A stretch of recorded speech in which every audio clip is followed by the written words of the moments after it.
As Ed mentioned, we try to encourage everyone at the City Club to get involved in some civic or charitable way to give back. We're so blessed. And the person who I'm introducing now, between him and his wife, have really stepped up forward in connection with the Kennedy Forum. Not only they've given incredible amounts of money, but an inordinate amount of time. And we're so lucky to have him in our community. I'm introducing Peter O'Brien, and the brains behind him and the beauty is clearly Mimi. Mimi and Peter, give them a round of applause. Peter, you're on.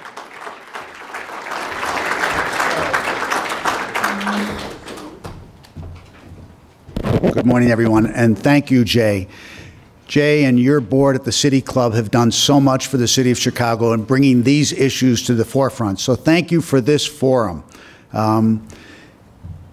About 5 years ago, my wife and I struggled with the illness of our son and his subsequent death. He suffered with schizoaffective disorder and co-occurring mental illness.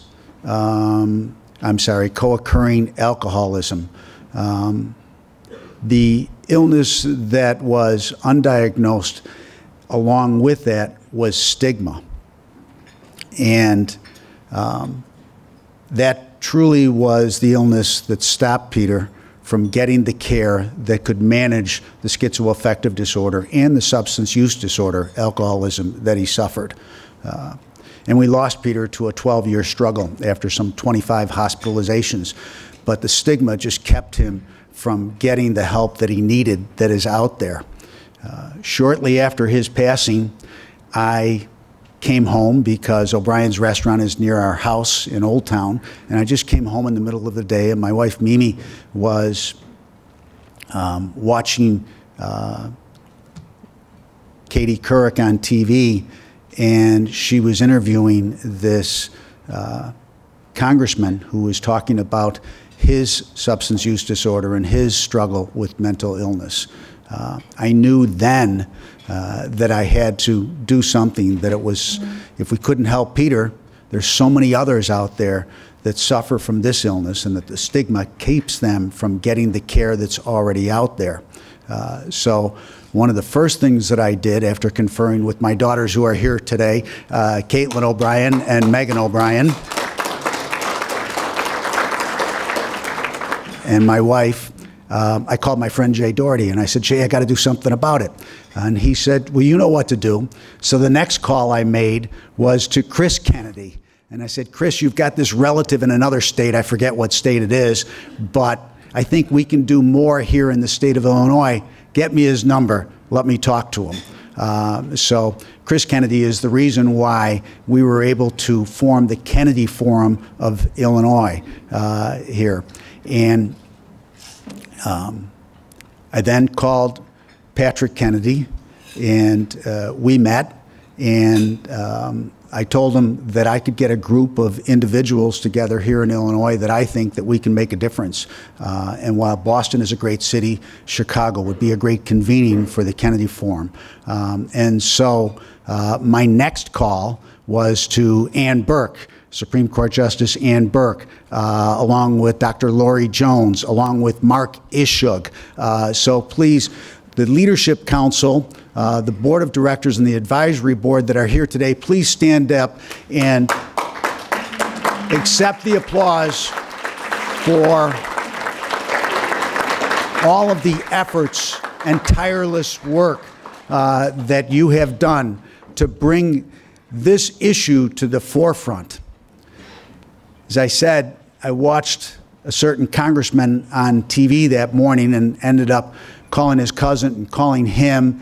And I knew after watching Patrick Kennedy on TV that Patrick would be the remedy to stigma, to change how we feel and how society deals with this brain disorder. Nothing different in the body, the brain, the heart, any organ should be treated in the healthcare system equally. And because it wasn't and isn't, we have to do something about it. So I knew then that Patrick Kennedy was the remedy. So I give you the remedy, Patrick Kennedy.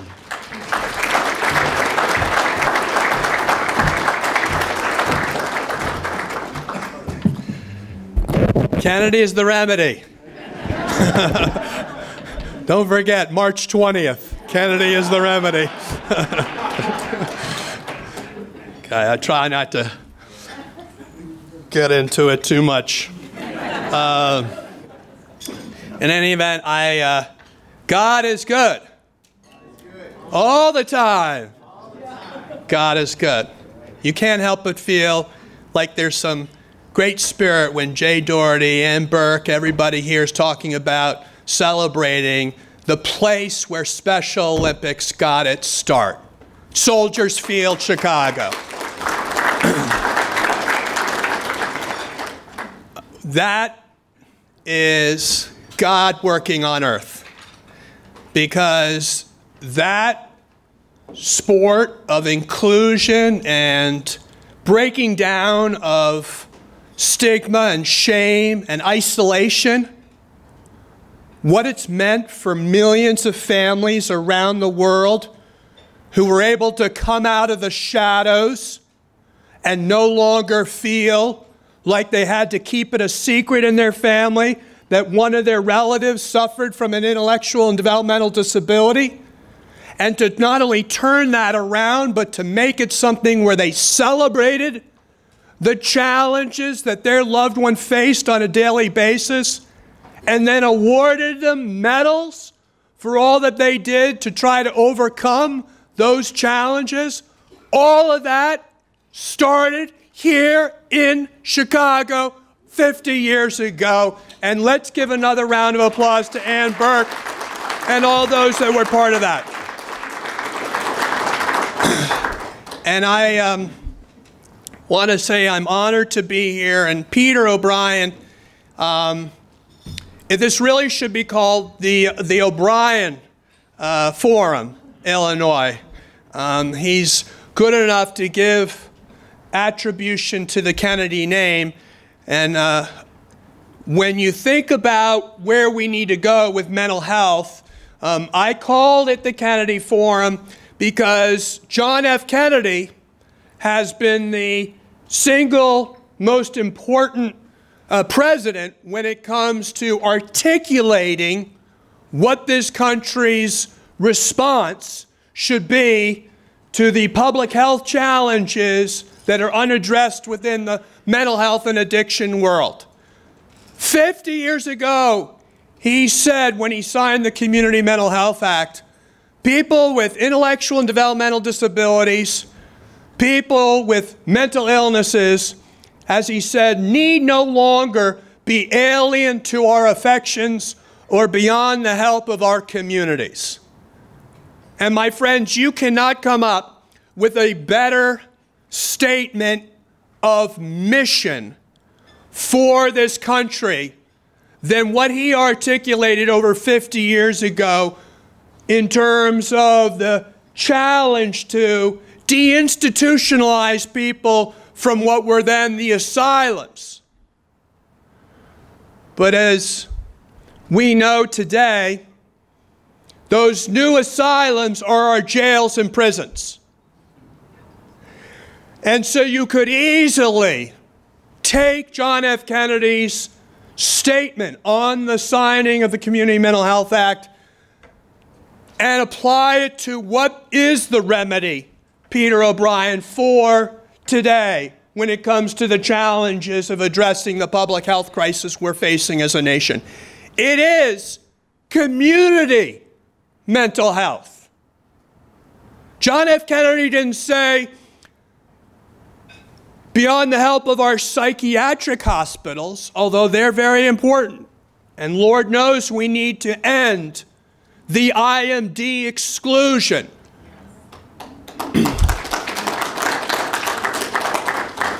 John F. Kennedy didn't say, beyond the help of our psychiatrists. Lord knows we need more of them.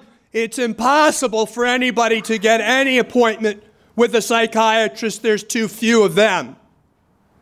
But he didn't say that. He said, beyond the help of our communities, because he wanted it understood in America that this wasn't someone else's challenge. It wasn't the challenge of the mental health quote-unquote addiction treatment community, because that's the way our country still thinks. We'll let them take care of it. No, the challenge, as John F. Kennedy stated it, was a challenge for the communities, which means to strengthen communities and the community supports for those who are facing challenges of mental health and addiction. And what do people need? Some need more supportive housing than others. Some need more supportive employment than others. Some need more medical attention than others. But the idea is that we treat and take care of whatever someone's challenges are based upon what their individual needs are. Just the way we would in personalized medicine when it came to cancer. We don't say chemotherapy for everyone. We said maybe there's a little chemo here, maybe there's a little radiation here, maybe we'll need surgery, maybe. We in this country treat the individual and their specific set of challenges. There's no one size fits all for treating other illnesses, and there shouldn't be for treating mental illnesses and addictions. And why that's so complicated for our policymakers is what the challenge of the Kennedy Forum in Illinois has been. And that is to better articulate what the policy should be here in Illinois when it comes to addressing the public health crisis that's not unique to Illinois.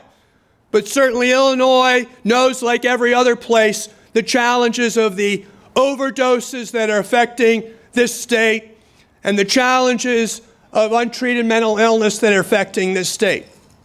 So I am often introduced as kind of Kennedy's the remedy in the modern era for mental health. And that is because basically no one else wants to be known as the mental health and addiction guy. I don't know why. Nobody wants that mantle. I don't know. I can't figure that out.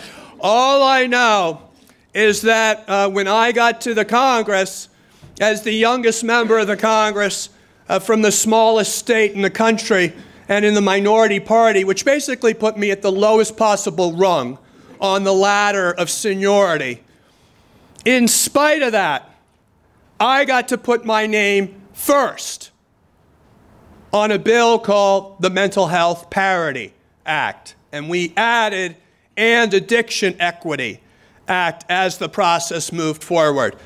But it should tell you something about stigma, shame, and silence, that no one more senior than me was elbowing me at the clerk's desk to put their name first on the bill.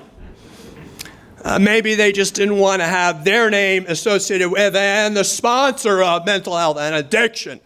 And so I was given that dubious distinction because I had already been outed, if you will, as having suffered from addiction, a substance use disorder. You see, when I was in the state legislature in Rhode Island, I woke up one morning to find out that the guy that I had been in drug treatment with at 17 had sold his story about being in drug treatment with me to the National Enquirer for $10,000. If he had just come to me, I would have given him $20,000 to keep quiet, but I don't know. So I had no choice in that matter. It came out, that skeleton. I thought I was done. I thought I was finished. Until I went over to the owner of the equivalent of the Maggios of Providence, Rhode Island. As you all may know, Rhode Island has the highest Italian-American concentration of any state in the country. And my kind of political godfather in Rhode Island was a guy by the name of Frank DiPaolo, Jr. And he helped me in innumerable ways, and I was terrified about what he would think when he found out that the guy he had vouched for in the campaign was a drug addict. I was worried, you know, he'll definitely think this is the worst. How could you have shamed me like this? I went over to his house. He literally was stirring the pasta fagioli. at his stove, and he wouldn't say a word, and then he turned around and he said, "That rat!" And I didn't know what. I thought he was talking about me. I felt so bad about myself.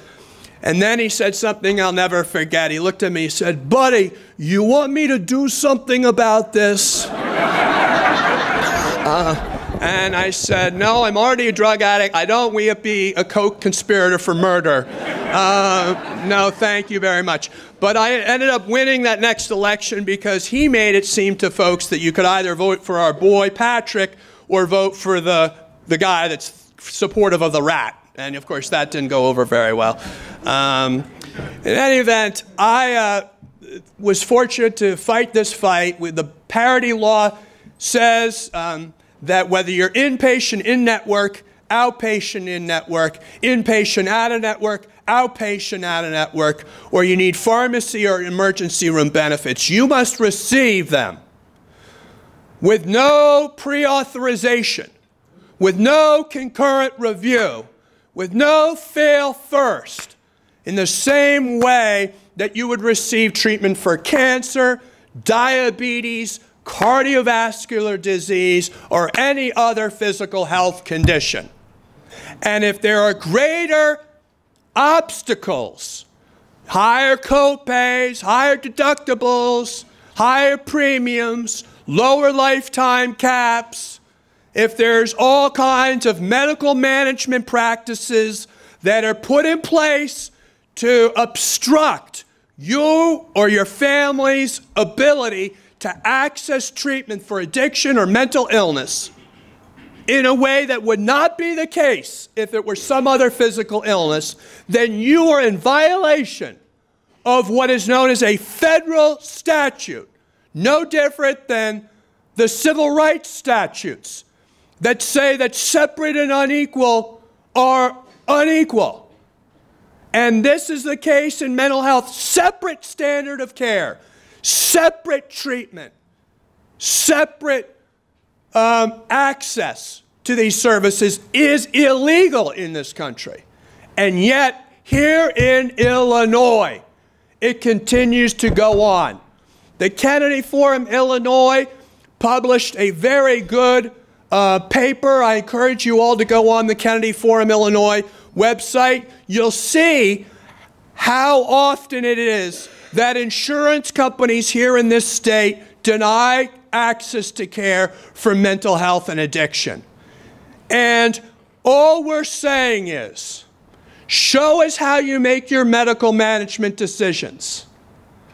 And I will tell you, if a certain person that I know well, that I grew up with, that's my first cousin, becomes governor of the state, I can tell you I know this stuff inside and out. I authored the Foundations for Learning Act for families that come from high ACE score families. I authored the Positive Aging Act for senior citizens suffering from mental health. I authored the Nurse and Family Partnership Act, which has tried to eliminate fetal alcohol syndrome and drug-addicted babies syndrome. I authored the Child and Adolescent Crisis Act, which is to loan repayment for those who go into mental health and addiction treatment, and we need more people. And the parity law. I know, Kennedy Forum Illinois knows what needs to be done. And I will tell you, what needs to be done is dramatic change in this state of Illinois. And the platform is there. And I will tell you, there's no way that this state is not going to become the leader in the country, the model and the beacon of what a mental health and addiction system ought to be, if that person I was mentioning, who happens to be related to me and is my first cousin and is on the ballot on March 20th, if he gets elected, I can assure you, because I will make certain of it, that these recommendations that we have made through the Kennedy Forum Illinois are recommendations that become law and all throughout the state, and opening up access to people who heretofore have not had access to those services. And it is a proud tradition that my cousin Chris and I come from, we're both humbled by it. And, you know, we both feel an obligation to do our best to try to take what was given to us and make sure that others have those same opportunities in life. And I thank you all for the opportunity to speak to you this morning. Thank you.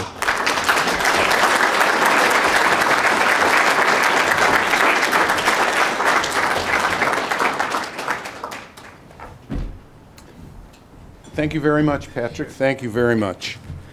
Okay, we have a number of questions, and we're going to end our program today. Father Ryan finally made it here. It's not easy to come down from Lake Zurich. A lot of traffic, huh? A little wet, but you're here, and that's the important thing.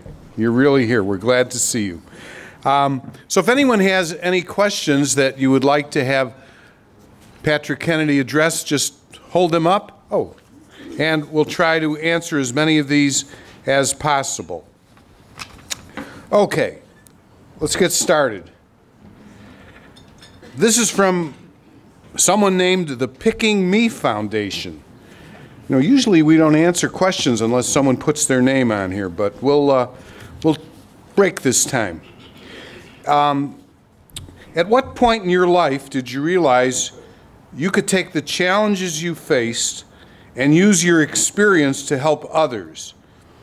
Who was your biggest supporter in helping you through this? Well, when you've suffered, you're amazed when you come out the other side that anyone has stuck with you. And I was humbled when Peter O'Brien said to me he wanted to work with me, because I wasn't feeling like I necessarily had my own legs beneath me. I was trying to, one day at a time, trudge the road of happy destiny, as we call it in recovery, but I was early on in my journey. And Peter and Mimi O'Brien said, we're working with you. I had these friends, Garen and Sherry Staglin, out in California, basically adopted me as well, said, let's do this together, let's work together. And of course, most importantly, I've had the love and support of my wife and my family. And those supports and many others build a real bulwark that allowed me to move forward in my life, because I had a lot of people behind me. And that gives me the experience that others who are trying to get sober and get their lives on track, they need a number of supports. And we need to facilitate recovery centers. And we need to facilitate the culture of recovery. Because in addiction and mental illness, we focus all on the catastrophic and the crisis. But these are chronic illnesses, which means if you got them, you're going to get them again if you don't do what you need to do on a daily basis to prevent the reoccurrence. And our society has had a sick care-based mentality when it comes to addiction and mental illness, as opposed to a chronic care mentality. And we need to revamp our reimbursement systems to pay for chronic care management rather than crisis care management. And in that, we need to understand that it's not just medical care that's going to keep people strong and move them forward, but it's that supportive social supports that are going to help people get their feet underneath them and move on with their lives, like I've been blessed to do. Thank you very much. This question is from Dave Hostetler, who's with the Above and Beyond Family Recovery Center. How do you recommend getting clients off of MAT? You may have to explain MAT for some of us. So we obviously have 64,000 Americans dying of overdose every year, and it's climbing. In the height of the HIV/AIDS epidemic, we were losing 53,000 Americans. And it was so startling to policymakers in Washington, D.C., that we appropriated over $24 billion a year to tackle the HIV, as we should have. We are spending less than $500 million to tackle a crisis where there's 15,000 more people dying than AIDS in the top of the AIDS crisis, dying every year. They were spending $24 billion for HIV. They're spending less than $500 million for overdose. I cannot, for the life of me, understand why this could happen in this day and age when actually nearly every family in America can be impacted by this. So to answer this question, as I already did with respect to recovery supports, I think we need to practice what the evidence tells us. And the evidence tells us that it's not a one-size-fits-all recovery. And those of us who've made it out of the woods often are self-selective in terms of how we attribute our newfound sobriety to being in 12-step recovery. But I'm the first to tell you I wouldn't be here today if it hadn't been for medication-assisted treatment during my road. I was lucky enough to get a doctor who could prescribe Suboxone. So I didn't have to worry about detoxing or going through that pendulum of detoxing and then trying to get more, so to speak. Medication-assisted treatment is the evidence base. If we had a flu shot,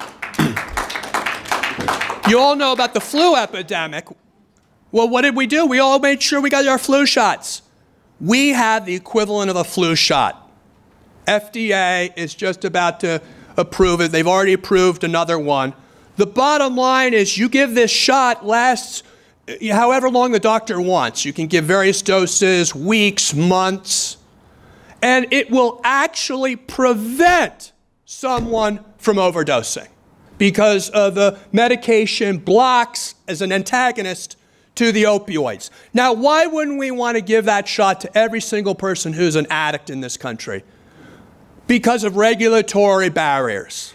No else. And reimbursement. But when we give that shot, we need to wrap it around with social supports and recovery supports. That is the evidence base. Now, if some people need to stay on because they were addicted to heroin for a long time, then that's their journey. If some people, like myself, are able to titrate off, which is what I was able to do, then that's their journey. But we should not prescribe a one-size-fits-all for anyone trying to get out of the throes of the addiction cycle. Thank you very much. Okay, this is from City Club member Terry Nugent. Terry, where are you? Right back there. Great. Now, I may butcher your question because you and I received the same doesn't write clearly or legibly back there in grammar school. So, is there an equivalent of the U.S. News and World Report, like they rate colleges and universities, of rehab facilities? If not, could the foundation spearhead such an effort to measure effectiveness? We have no Angie's List, do we, for mental health and addiction? Boy, do we need it. We need a Consumer Reports that tells us where the most important decision, the most important dollar we spend in our lives is that dollar to save our family's life. And the notion that we have no idea what the recovery rates are of a given treatment facility should shock us. The notion that our insurance company gives us no feedback in terms of, okay, they're gonna need, given our assessment of how long they were addicted, given whether they come from a family of addiction, given whatever their other characteristics are in terms of the trauma in their lives. In other words, assess severity and then determine how long do they need to be in, an inpatient, and then when they get out, are they going to be given a handoff, which of course never happens, to chronic disease management? Because the real answer is longevity of chronicity of the disease and having the right treatment over the long haul, not the one moment in time do they get a little break. So all of that needs to inform our policy approach, because our policy approach will dictate what the reimbursement system will look like. And as we all know, follow the money. Follow the money. You want to change the system, change the financial incentives to pay for what we know has the greatest likelihood and probability of helping people achieve stability, one, and sobriety. And we need to do a lot.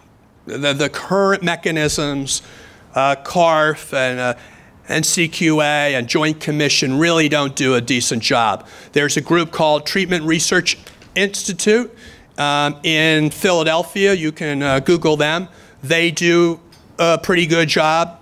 Treatment Research Institute, a woman by the name of Mady Chalk runs that. They're very good. But we need to do a lot better. Okay, thank you. This is from City Club member Brian Israel with the River North Residents Association. Brian, where are you? Back there.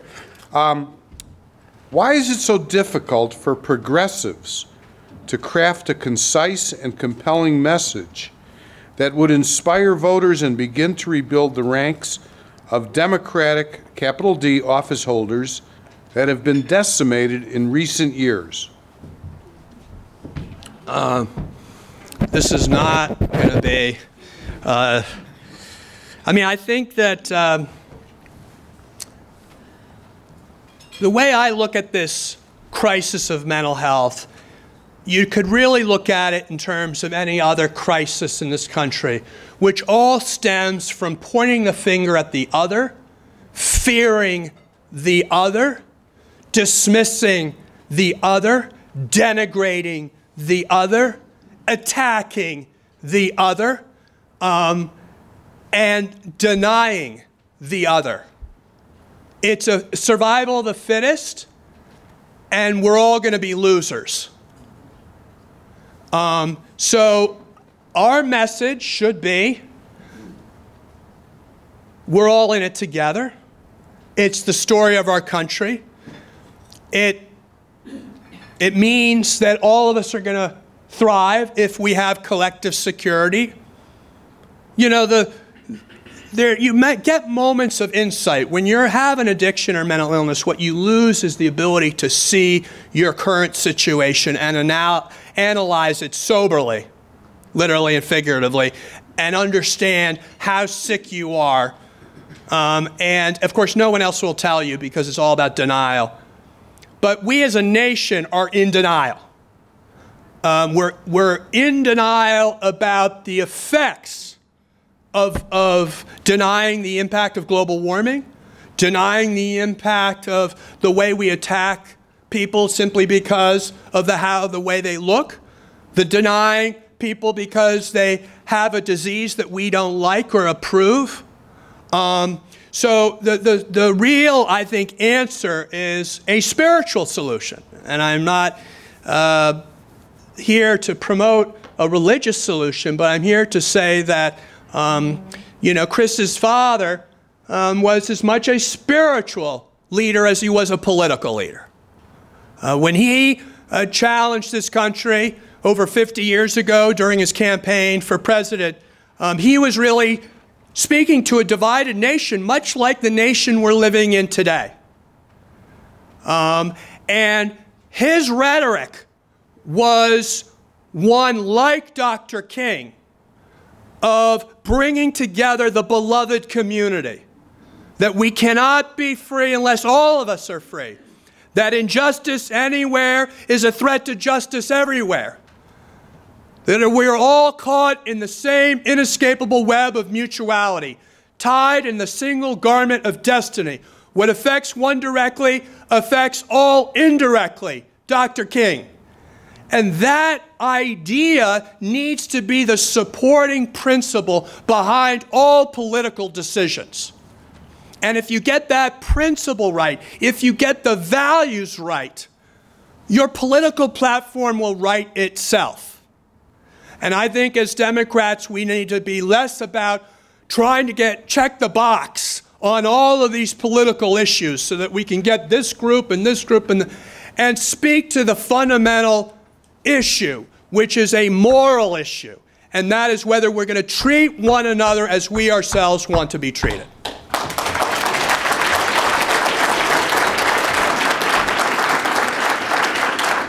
We have time for one or two more questions. This is from Nelly Rowland, who's the president with Safe Haven.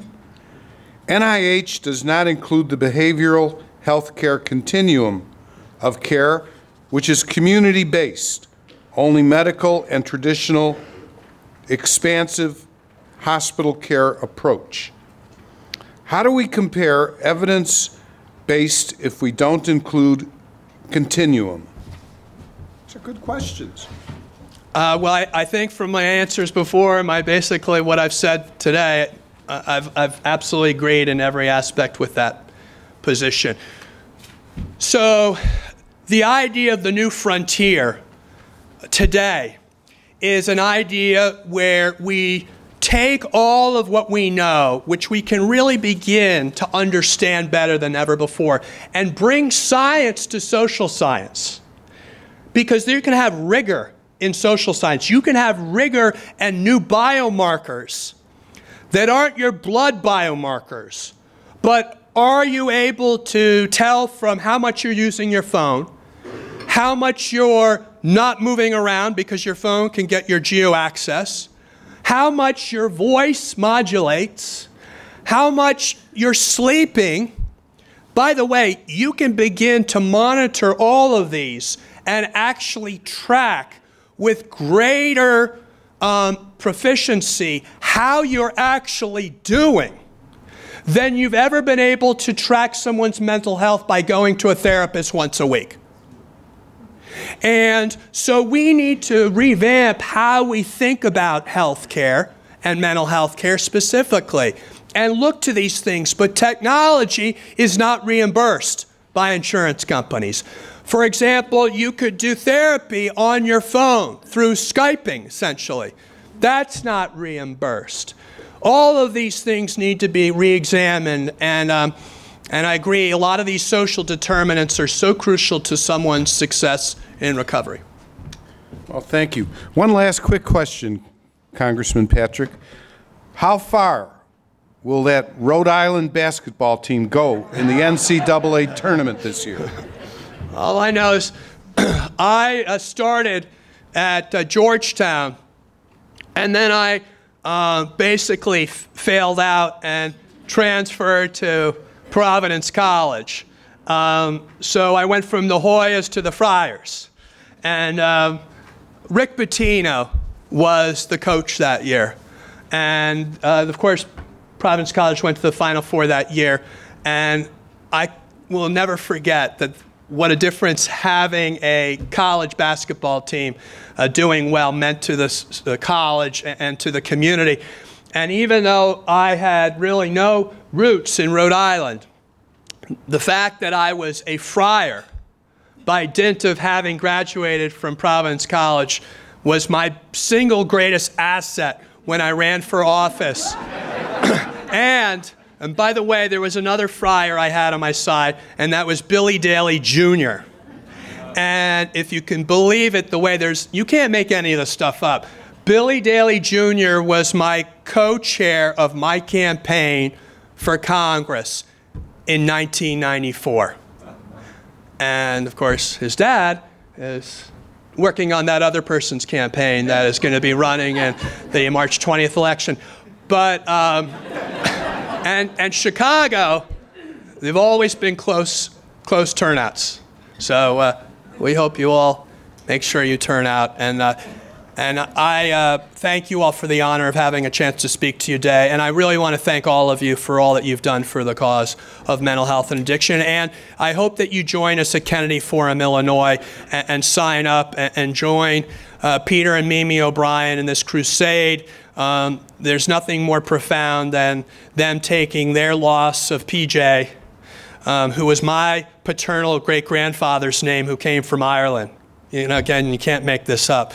And turning his loss into something where it's redeemed through the saving of other people who won't have to go through what he went through, because all of us said that this system that we're in now doesn't have to be the system that we have in the future. So let's all work to change it. Thank you.